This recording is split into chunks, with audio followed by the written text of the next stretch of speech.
Jadi ini mantap ini. jujur sebenarnya gue tidak pernah membaca satu buku sampai selesai. Saya ngerasa bahwa kayaknya banyak menyakiti hati dan harapan orang tua gitu. Nah,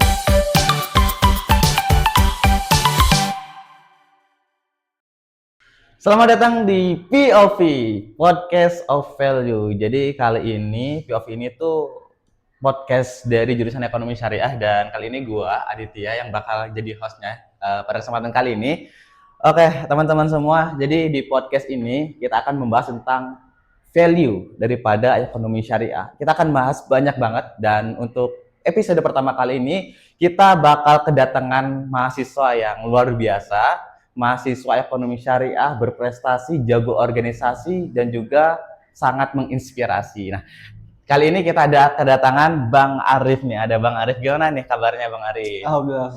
Wah, alhamdulillah sehat ya Bang Arif. Gimana Gimana di nih? podcast ini gue nggak bisa jaga mimik muka gue nih. Jadi mohon maaf kalau di visual banyak saltingnya. Oke, siap. Oke nih Bang Arif. Sekarang Bang Arif ini kesibukannya apa nih Bang Arif? Sekarang kesibukannya mau sidang akhir Mau sidang akhir. Oke, dan persiapan karya. berarti lu sekarang udah semester berapa nih? Kalau udah mau Semester 8. semester 8. Oh, Iya. bentar lagi lulus ya Bang Arif ya. Ya, bentar lagi. Bentar lagi lulus. Nah ini Bang Arif, kita saat ini senang banget ya ketemu sama Bang Arif kayak gitu ya, karena Oh ya, seneng banget ya? senang banget dong. Gue juga seneng banget ketemu sama lu gitu. Senang banget loh, karena ini pemateri kita kali ini tuh sangat luar biasa gitu ya. Tamu kita kali ini sangat luar biasa karena kalau misalnya kita lihat di CV-nya, banyak banget dari mulai prestasinya, pengalaman organisasinya, pengalaman kerjanya. Dan kalau misalnya teman-teman tahu, kalau misalnya nanya di salah satu seminar itu sangat kritis teman-teman. Nah ini kiranya boleh diceritain dong nih Bang Arif, gimana sih tips and triknya jadi mahasiswa yang aktif di kuliah, di organisasi, di perlombaan, di tempat kerja, dan semuanya itu bisa kepegang. Nah ini kan nggak semua orang mahasiswa tuh bisa gitu. Ini gimana nih Bang Arif? Gimana ya? Pertanyaannya terlalu kompleks ya? Kompleks. Mulai dari mana dulu? Oke, dari awal deh. Dari pertama dulu deh. Dari IPK nih Bang Arif. Gimana nih IPK Bang Arif? Alhamdulillah IPK-nya di atas lah. Oh, di atas nih berapa nih? Atasnya gua sama atasnya lu kan beda nih. Ya lumayan lah. Lumayan ya. Lumayan bisa bersaing untuk jadi Lumayan bisa adijati lah. Wih, siap. Adijati guys. Bersaing. Bersaing Iya, ya, bersaing. bisa Oke. bersaing. Oke. Dari mulai dari mana ya? Oke, dari sini aja. Bang Arif, kan Bang Arif ini salah satu mahasiswa yang aktif organisasi, aktif lomba juga. Nah, gimana sih cara ngatur waktunya? Mulai dari situ dulu aja coba. Cara ngatur waktu. Sebenarnya kalau kalian mau tahu banyak sih di YouTube ya. Cuman kalau dari POV anjay masuk nih dari POV Ngeri. dari POV gue pribadi sih sebenarnya karena nggak ada pilihan. Gak ada pilihan. Maksudnya gimana tuh? Jadi kadang karena kita ada pilihan, akhirnya kita tidak mengerjakan satu hal. Jadi karena gue merasa nggak ada pilihan, jadi dua-duanya harus dikerjakan. Tinggal mana prioritasnya. Nah, kalau gue prioritas utama pastinya belajar.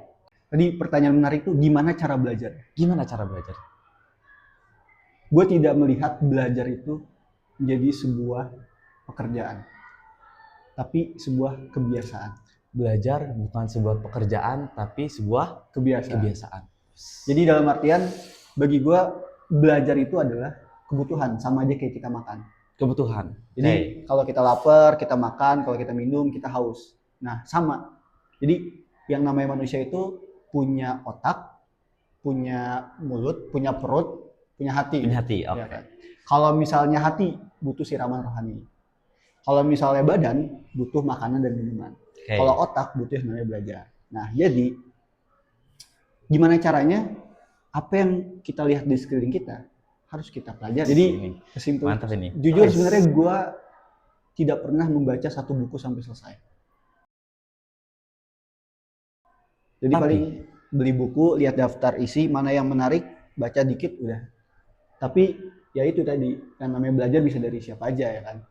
Jadi ya makanya belajar itu jadi kebiasaan hari-hari aja sih sebenarnya. Oke, Bukan jadi sesuatu kebiasaan hari-hari. kalau misalnya baca buku sama dengan belajar, kalau misalnya ngerjain tugas sama dengan belajar, ya enggak. Kita ngobrol sekarang belajar, kita sosialisasi belajar, apapun itu belajar lah. Nonton TV belajar, gitu. Oke, berarti belajar ini bisa di mana aja gitu ya, nggak harus di kelas kayak gitu. Gimana? Ya, bisa di mana aja dan kapan aja. Oke, ini menarik banget nih karena belajar ini jadi suatu kebutuhan gitu ya. Karena kita terdiri dari otak, hati, dan juga perut gitu. Kalau perut makan, kalau hati itu diisi oleh siraman rohani atau ibadah gitu ya. Kalau otak kita harus belajar. Jadi kalau misalnya kita nggak belajar, sebetulnya kita tidak bisa memenuhi kebutuhan kita gitu. Iya.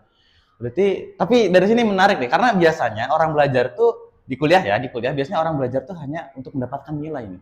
Nah, ini kan ada poinnya gitu. Maksudnya, berarti Bang Arif ini niat belajarnya ini ke arahnya mana gitu? Karena banyak orang ya belajar hanya ingin ya cari muka di dosen kah atau cari nilai gitu. Tapi Bang Arif ini ada sesuatu yang beda gitu. Kenapa belajarnya Bang Arif ini berbeda dengan belajarnya orang lain? Ini dari POV gue ya. Asik, masuk. POV masuk. Awalnya tidak karena nilai. Awalnya tidak karena nilai. Karena nilai. Tapi tidak karena nilai. Oh, tidak karena nilai. Tapi pas belajar nilainya bagus, jadi terpaksa harus mempertahankan. Oke. Nah, ya kan?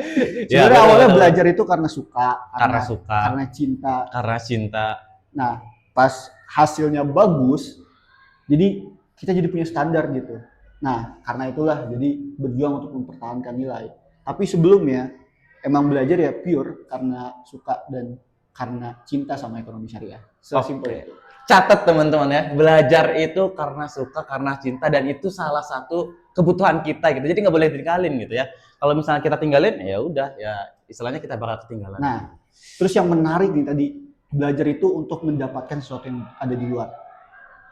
Gue pernah berpikir waktu awal kuliah itu, belajar itu untuk menggali sesuatu yang ada di otak kita. Menggali sesuatu yang ada di otak kita. Ya, ibaratnya kayak perusahaan pertambangan emas. Emas itu ada di mana? Ada di bawah tanah. Di bawah tanah. Jadi kita harus gali, ya kan, untuk mendapatkan emas itu.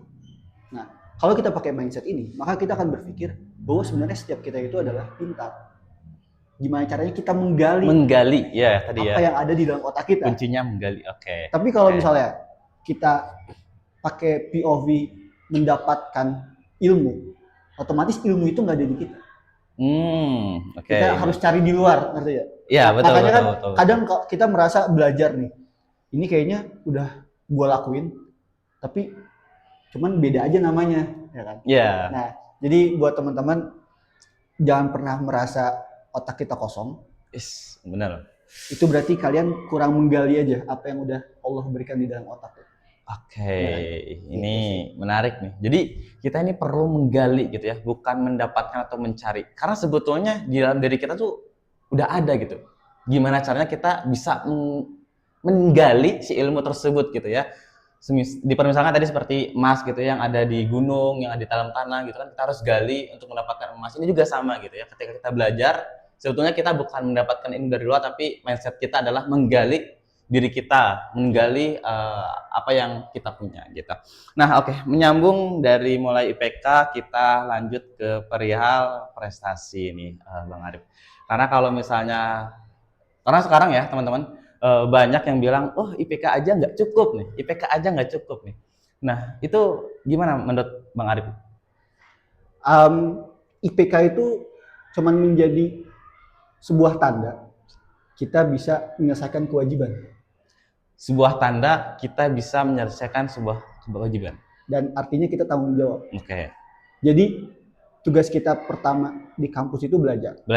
Kalau kita tidak bisa belajar dengan baik, otomatis kita tidak bisa bertanggung jawab atas tugas dan tanggung jawab yang telah diberikan kepada kita. Oke. Nah, betul. Itu yang menjadi salah satu tolak ukur, walaupun bukan semua tolak ukur perusahaan untuk melihat orang dari IPK. Tapi artinya kalau IPK-nya bisa bagus, ini terlepas dari apa yang dilakuin ya, ini secara general aja. Kalau IPK-nya bagus, berarti dia bertanggung jawab atas tugasnya dia di kampus. Nah, ini jadi barometer ketika perusahaan merekrut, oh IPK-nya bagus, berarti dia bertanggung jawab sama kuliahnya. Kalau misalnya IPK-nya kurang bagus, Walaupun nanti ada faktor-faktor lainnya ya, cuman ini secara general aja. Kalau IPK-nya bagus, berarti dia bertanggung jawab atas tugas dan peran dia waktu kuliah. Berarti ketika gue kasih pekerjaan, dia bisa bertanggung jawab juga. Sesimpel itu sih. Walaupun ada faktor-faktor lainnya ya yang di luar itu. Cuman ya ini karena konteksnya akademik, jadi teman-teman jangan mendiskreditkan orang yang ngejar IPK gitu. Karena mungkin dia sedang memaksimalkan kewajiban dan tanggung jawab yang dia bisa gitu. Oke, berarti kita nggak boleh ngejudge ya buat teman-teman yang IPK-nya kecil atau yang sok-sokan misalnya dia aktif organisasi IPK-nya kecil, IPK mah nggak penting, itu nggak boleh kayak gitu ya. Jadi ya POV. Tiap orang punya POV yang berbeda. Tiap orang punya POV yang berbeda-beda kayak gitu. Oke, kita lanjut. Oke. Nah, Bang Arif, selain IPK Bang Arif yang tinggi, kita juga tahu bahwasannya ya Bang Arif ini adalah salah satu mahasiswa yang mencetak puluhan prestasi gitu, baik akademis maupun non akademis. Nah, ini apa sih yang membuat Bang Arif ini termotivasi gitu buat ikut perlombaan dan juga menciptakan prestasi gitu? Apakah ada niat tertentu untuk pamer kah? Oh jangan ya, tapi aku yakin sih Bang Arif ini pasti punya sesuatu yang atau tujuan kenapa Bang Arif ini ikut perlombaan untuk mendapatkan prestasi. Itu gimana Bang Arif? Sebenarnya kalau di flashback dari awal sebelum kuliah ya, karena ada sedikit penyesalan waktu SMA. Wis, ada penyelesaian juga ya. Ada penyesalannya juga ini. Ya, jadi apa nih? Waktu SMA itu saya ranking terakhir. Masa sih? Iya, saya yang dihukum di ruang guru, terus juga saya yang lari di lapangan. Nah, itu saya waktu SMA. Jadi saya ngerasa bahwa kayaknya banyak menyakiti hati dan harapan orang tua gitu. Nah, jadinya ketika pas kuliah mau coba buktiin aja yang terbaik yang gue bisa gitu. Nah, makanya tadi kan kewajiban pertama akademis di maksimalkan. Terus, nah, gini teman-teman, ketika kita memaksimalkan suatu hal dengan terbaik, pasti setelah itu ada hal-hal baik yang datang kepada kita. Ketiga, pertama, gue mencoba untuk memaksimalkan pembelajaran yang ada di kelas. Bahkan bukan hanya di kelas, tapi mencari juga ilmu-ilmu atau wawasan yang ada di luar kelas. Give the best lah. Nah, dari situ akhirnya bisa menjawab pertanyaan yang ada di kelas. Sehingga IPK-nya besar. Walaupun dulu tidak menjadi tujuan. Setelah itu merasa kayaknya terlalu banyak yang ada di otak. Sehingga otak tuh jadi pusing sendiri. Akhirnya harus dikeluarkan. Nah, akhirnya pertama mengikuti lomba bisnis plan. Bisnis plan. Ya. Oke, ini pertama lomba ya. Lomba pertama bisnis plan karena merasa udah banyak, bukan udah banyak ya. Waktu itu udah ada wawasan lah. Kayaknya greget gitu kalau nggak dikeluarin. Nah, ya udah ikut lomba bisnis plan. Terus ya awalnya kalah, terus akhirnya bisa menang di tingkat Jawa Barat. Terus di saat itu merasa bosan. Karena merasa ini mah lomba omongan. Lomba meyakinkan orang lain gitu. Tapi nggak ada realisasinya gitu. Nah, akhirnya setelah itu coba lomba video. Lomba video. Ya, lomba video. Terus habis lomba video selingan juga sama lomba esai. Lomba esai, terus habis itu lomba karya tulis ilmiah. Terus pernah juga lomba stand up gitu. Stand up. Aduh, bisa kita tes nih stand up-nya.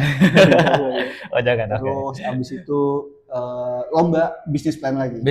Lomba terakhir tuh bisnis plan lagi. Jadi ternyata waktu saya berpikir bahwa ini lomba bullshit doang bisnis plan. Ternyata sebenarnya waktu itu saya belum dewasa aja. Perjalanan itu yang membalikkan saya ke titik awal lomba bisnis plan. Karena sebenarnya bukan lomba bullshit, tapi emang bisnis plan ya seperti itu. Karena tidak semua orang itu punya ide yang baik dan lomba itu untuk mempresentasikan ide kita gitu. Karena ada orang yang bisa kasih konsep, ada orang yang bisa mempraktekkan gitu. Jadi seperti itu. Nah, pertanyaannya kenapa bisa? Karena yang saya lakukan antara belajar dan lomba itu sejalan. Semua lomba saya, mau itu bisnis plan, mau itu esai, karya tulis ilmiah, video, stand up, temanya adalah ekonomi. Cuman toolsnya aja yang beda-beda gitu. Jadi mau nggak mau setiap saya lomba saya belajar. Setiap saya lomba saya sudah ada sedikit wawasan. Jadi ya saya tinggal explore aja gitu. Itu aja sih. Jadi kalau pertanyaannya gimana caranya untuk menyeimbangkan antara lomba dan akademik, menurut gua cari yang sejalan gitu. Sejalan sama tujuan kita. Kalau gue melihat gue suka ekonomi, tujuan gue pengen jadi bismillah. Ya, Bismillah. takut 10 tahun lagi ditonton ternyata tidak. Jangan. Ingin menjadi ekonom muslim yang berdampak lah. Nah, jadi ya udah semuanya tentang konteksnya tentang ekonomi, kontennya beda-beda. Oke. Ya, gitu kan. Jadi kan kita ngomongin ekonomi nih, bisa aja ngomonginnya lewat tulisan. Bisa aja ngomonginnya lewat candaan. Bisa aja ngomonginnya lewat video. Bisa aja ngomonginnya lewat gambar, ya kan? Jadi semua itu ya tentang media apa, tapi semuanya tentang ekonomi. Jadi tidak bertentangan lah, itu yang membuat bisa menyeimbangkan antara kuliah dan kegiatan yang ada di luar kampus. Oke, gokil banget nih. Jadi ekonomi itu nggak hanya dibalut di kelas aja gitu, tapi bisa lewat tulisnya apa aja gitu ya. Iya. Lewat perlombaan, lewat karya tulis, lewat video, lewat stand up bahkan bisa kayak gitu. Jadi tadi kalau misalnya didengar ingin menjadi ekonom muslim muda ya. Jadi ekonom muslim yang bermanfaat. Oh, ekonom muslim yang bermanfaat ini penerus Pak Adi Warman Karim ya. Ini kalau Pak Adi Warman Karim nonton ini langsung dicolek sama ekonom muda. Ini sih penerus Habibie ya. Penerus Habibie, tapi di bidang ekonomi. betul. Pak Habibie juga ahli ekonomi. Nah, Bang Arif, setelah kita bahas tentang prestasi, terus kan biasanya orang yang suka lomba tuh biasanya dia tuh nggak suka organisasi. Sebagian orang ya hanya pure lomba aja gitu, ya akademik aja gitu. Tapi Bang Arif ini bisa nyimbangin juga sama organisasi gitu. Karena kan biasanya ada yang orang fokus organisasi, udah organisasi dan dia nggak mau lomba. Ada yang fokus lomba, udah nggak lomba dia nggak mau organisasi. Kan ini jadi suatu hal yang menarik gitu di Bang Arif, bisa menyeimbangkan perlombaan dan juga organisasi. Padahal kan kalau misalnya kita jadi pengurus di satu organisasi atau bahkan jadi ketuanya itu kan sangat sibuk. Nah ini gimana Bang Arif untuk membagi waktunya untuk ya membagi antara organisasi dan juga perlombaan gitu? Karena kalau kita tahu Bang Arif ini juga adalah salah satu ketua umum daripada organisasi studi ekonomi Islam. Nah ini gimana Bang Arif ceritanya, kok bisa jadi ketua umum di sela-sela perlombaan, di sela-sela menjaga nilai IPK dan lain sebagainya? Kenapa Bang Arif tertarik untuk menjadi ketua umum organisasi gitu? Sebenarnya bukan tertarik ya. tapi bukan tertarik ya, tapi qadarullah aja gitu. Qadarullah. Oke. Jadi maksudnya emang dari dulu tuh nggak ada niatan gitu. Cuman karena ya tadi kalau kita mengerjakan yang terbaik, maka sesuatu yang baik-baik akan datang kepada kita. Nah, terus yang kedua sama karena sejalan. Satu-satunya organisasi saya di UIN itu adalah Fordes, Forum Studi Ekonomi Islam. Fordes. Jadi masuk organisasi ini itu juga karena cinta sama ekonomi Islam, pingin belajar, pingin ketemu sama orang-orang yang satu visi misi. Ya udah, yang namanya organisasi kan kita nggak boleh individualis ya, harus bersosial. Ya saya bersosial lah dengan cara saya. Akhirnya jadi kepala bidang dulu, ketua bidang atau kepala bidang, kepala divisi. Selanjutnya diamanahkan untuk menjadi ketua umum. Kalau di Fordes namanya direktur eksekutif direks. Nah, ya sebenarnya basicnya karena cinta sama ekonomi Islam. Terus saat itu merasa dibutuhkan. Jadi merasa bahwa percuma lu ngomongin ekonomi Islam kalau lu tidak berkontribusi ke ekonomi Islam di sekitar lu. Jadi saat itu ya gue coba untuk uh, memaksimalkan perannya di ketua umum itu. Niatnya adalah gimana caranya banyak calon-calon ekonom muda dan banyak orang-orang yang cinta sama ekonomi Islam. Simpel itu. Nah, jadi itu sih alasannya. Jadi kenapa bisa menyeimbangkan semua tadi? Karena sejalan, semuanya tentang ekonomi, dan itu yang dimaksud belajar di mana-mana. Apa yang dipelajari di kelas, itu juga saya terapkan di organisasi. Yang namanya transparan, saya terapkan tuh di Fordes. Bahkan di Fordes itu ada cashback. Cashback. Iya. Menarik nih. Jadi kalau kita biasanya ospek jurusan, tapi takut nanti Mas habis nonton pada protes ke ini mah POV saya di Fordes. POV, oke. Jadi kalau misalnya biasanya ospek jurusan duit pendaftaran kan, ya kan. Nah, terus duit pendaftarannya ya udah sepenuhnya untuk panitia. Kita nggak tahu digunakan untuk apa. Waktu saya memimpin di Fordes, duit pendaftaran itu ternyata berlebih. Jadi saya kembalikan lagi sisanya ke anggota-anggota dan saya kasih transparansi. Bukan saya sih, tapi tim. Oke. Tapi cuman maksudnya itu POV saya ya, POV saya gitu.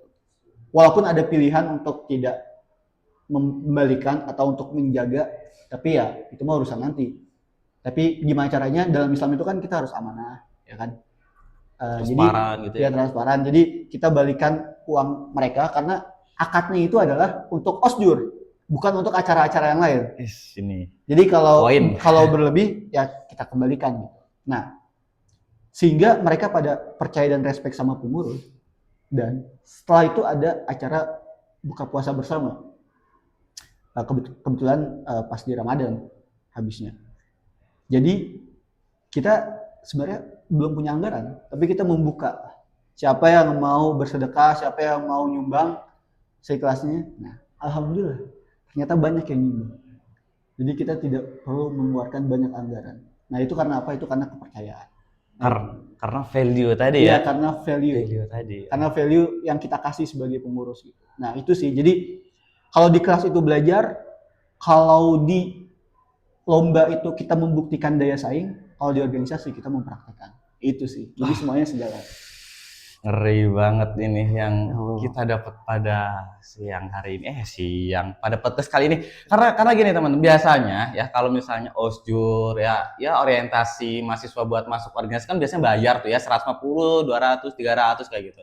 Nah, biasanya ya udah gitu ketika kita membayar 100 udah nggak akan kembali gitu. Meskipun uangnya berlebih gitu. Biasanya ya mereka gunakan untuk kas mereka untuk prokes-prokesnya. Tapi di Fordes ini ketika ada uang berlebih itu dikembalikan ke peserta. Nah, ini kan sangat luar biasa gitu. Berbeda dengan organisasi yang lain. Oh, saya tidak tahu. Itu mah POV kami. Oh, oke. Saya tidak mau berbicara ke organisasi yang lain.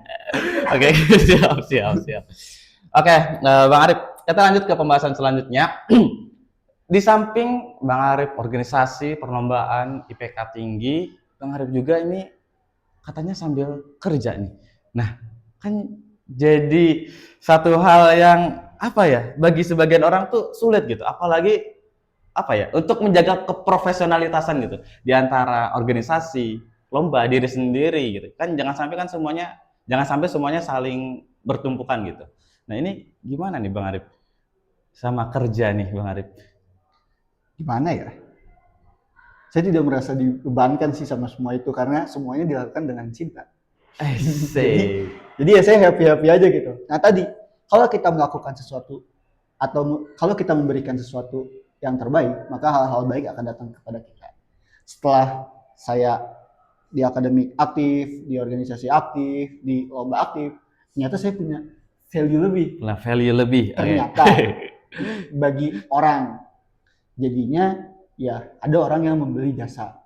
Yang sesimpel itu kan, karena kalau kita berdagang itu kan atau berbisnis atau berusaha itu kan ya sebenarnya yang kita beli itu bukan barang, tapi nilainya, ya kan.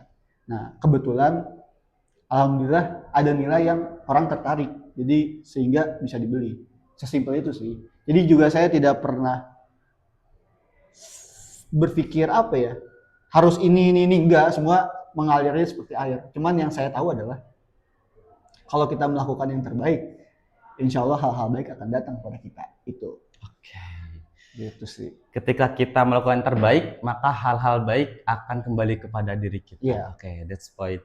Nah, kalau tadi dengar nih penjelasan dari Bang Arif, semuanya ini harus dilakukan dengan cinta kayak gitu ya. Berarti kalau misalnya nggak cinta ya kita bakal capek gitu. Tapi kalau misalnya kita dengan cinta ya karena kita cinta, ya otomatis semua akan berjalan dengan baik gitu ya. Akan dilakukan sepenuh hati gitu ya, Ya. dengan maksimal kayak gitu. Nah, Bang Arif, Tapi apa nih? tapi yang namanya hidup kan nggak semua tentang yang kita suka. Ya, oke, betul. Ya, yang saya jalani juga nggak semuanya saya cinta. Tapi pilihannya dua. Mengerjakan apa yang kita cintai atau menjadikan pekerjaan itu dicintai. Jadi gitu aja. Mengerjakan apa yang kita cintai atau menjadikan pekerjaan itu dicintai. Wow. Gitu.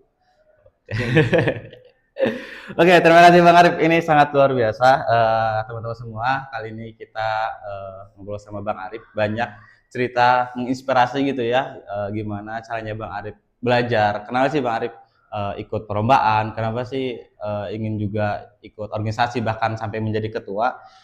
Itu didasarkan pada niat belajar yang tinggi dan juga tadi ya karena kecintaan Bang Arif terhadap ekonomi, khususnya ekonomi Islam gitu ya. Ya. Bang Arif, betul. Nah, dan kebetulan qadarullah alhamdulillah dapat support atau sponsor juga ya sama Bank BSI. Bank BSI. Oh, jadi salah satu penerima beasiswa BSI lah. Penerima beasiswa BSI. Ya, ini biar lengkap aja ya. Maksudnya adalah jadi semua rentetan tadi dari awal semuanya tentang ekonomi syariah. Jadi kalau teman-teman masuk ke jurusan ekonomi syariah, yang harus teman-teman lakukan pertama adalah mencintai ekonomi syariah. Ketika teman-teman telah mencintai ekonomi syariah, maka ekonomi syariah akan mencintaimu dan akan memberikan semuanya kepadamu. Gitu. Catat guys, catat itu. Ini poin buat mahasiswa ekonomi syariah gitu. Oke, ini menarik banget ya. Jadi ketika kita masuk ke jurusan ekonomi syariah, kita harus cinta dulu gitu ya ke ekonomi syariah. Biar nantinya semua yang kita pelajari gitu ya di kampus, baik di dalam kelas maupun di luar kelas itu bisa menghasilkan hasil yang maksimal gitu ya Bang Arif ya Bang? Iya, kayak kita suka sama lawan jenis aja. Kan awalnya cuma suka kan cinta. Tapi akhirnya itu jadi penasaran, pingin tahu, terus mempelajari tentang dia. Terus habis itu effort tentang dia dan tantangan-tantangan yang ada akhirnya bukan menjadi tantangan gitu. Oke Bang Arif, terima kasih, thank you udah datang ke podcast POV, Podcast of Value Ekonomi Syariah. Nah, kiranya dari Bang Arif ini ada pesan nggak nih buat mahasiswa atau buat penonton POV pada episode pertama kali ini? Pesan apa ya? Ini kemana nih kameranya nih? Oke, boleh. Pesan. Jadi deg-degan gini. Jadi mungkin sebelum meninggalkan jurusan yang saya cintai ini. Oh, aduh, ngerti. Pesannya adalah yang pertama, belajarlah mencintai apa yang telah diberikan oleh Tuhan. Konteksnya adalah teman-teman sudah masuk di jurusan ekonomi syariah.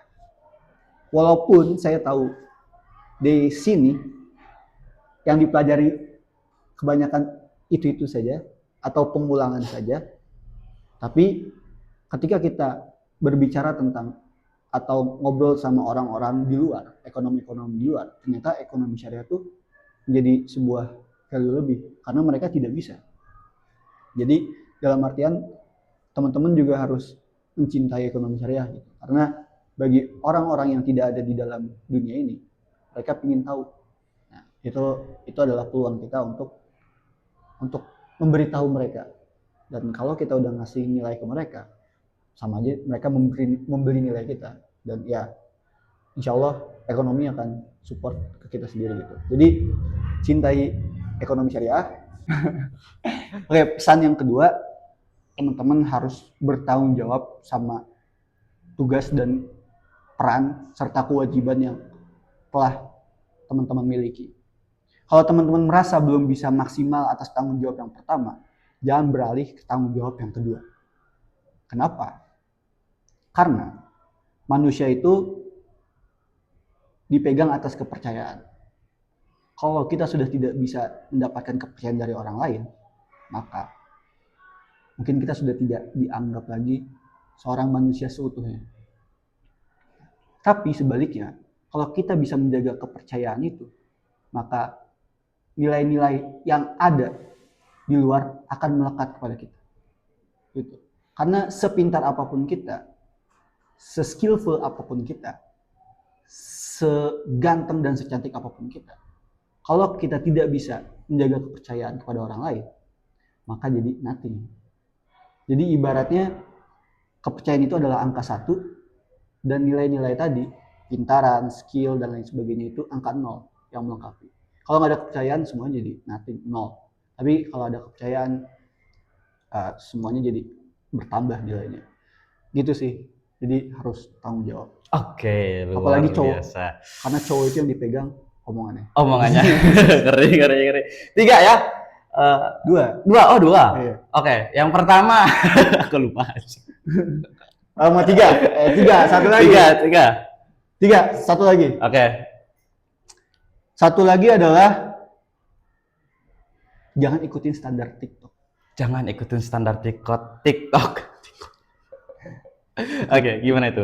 Jangan ikuti standar TikTok, ikuti standar yang ada dalam Al-Quran.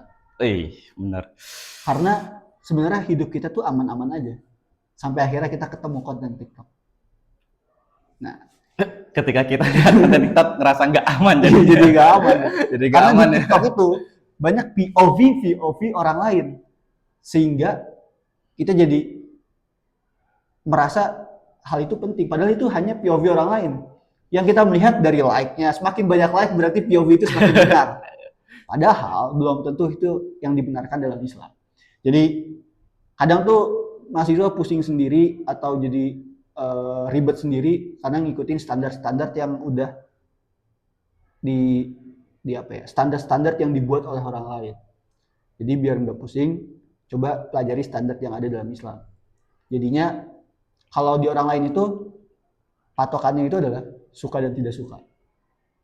Tapi di Islam standarnya adalah benar dan tidak benar. Jadi sisanya